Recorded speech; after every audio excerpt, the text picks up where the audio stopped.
La càtedra de baloncesto de l'Alqueria del Bàsquet es va crear en 2019 amb la col·laboració de l'Alqueria del Bàsquet i la Universitat de València des de la Facultat de Ciències de l'Activitat Física i l'Esport.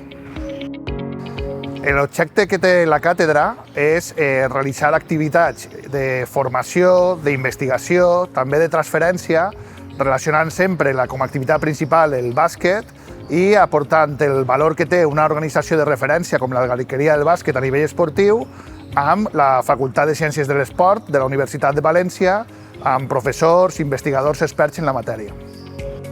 En un primer moment, en la casa, ara mateix s'està duent a terme uns premis, tant de TFGs i de TFMs, per a treballs relacionats en el bàsquet.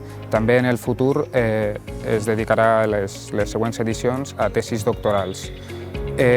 S'estan fent seminaris, coach experience, tipus de formacions internes i externes per a intentar, com en conjunt, junt a la universitat i junt al club, poder seguir desenvolupant els diferents professionals de la casa i de fora.